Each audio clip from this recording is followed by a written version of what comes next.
Hey tech lovers, welcome back to the channel. Today we're diving into a surprising release from a company many thought had left the smartphone game. Yes, we're talking about HTC. Earlier this month, HTC teased a new Android phone, and it caught everyone off guard. HTC, the brand that many had forgotten was still making smartphones, is back with a bang, introducing the HTC U24 Pro, their latest mid-range marvel. Let's break down what makes the HTC U24 Pro a noteworthy contender in the mid-range segment.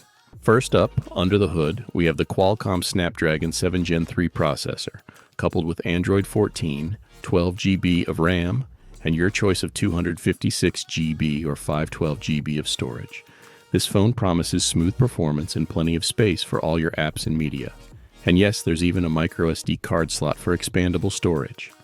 The display is a gorgeous 6.8-inch FHD Plus OLED panel. Plus, HTC didn't forget the little things. There's a notification LED up front too. Powering all of this is a 4600 mAh battery that supports up to 60W wired charging and 15W wireless charging. That's fast enough to keep you going without long waits for a full charge. Of course, you get all the essentials like NFC, Bluetooth, and IP67 water resistance.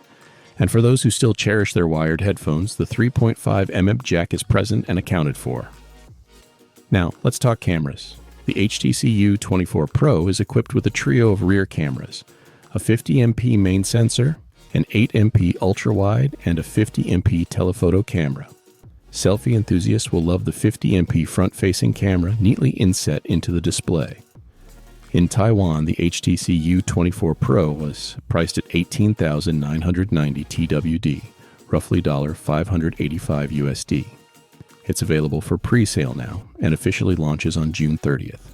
You can choose between the sleek Twilight White or the stunning Space Blue. Will this be the comeback HTC needs to reclaim its place in the smartphone world? Only time will tell. Make sure to hit that like button, subscribe for more tech updates, and drop your thoughts on the HTC U24 Pro in the comments below. See you in the next video.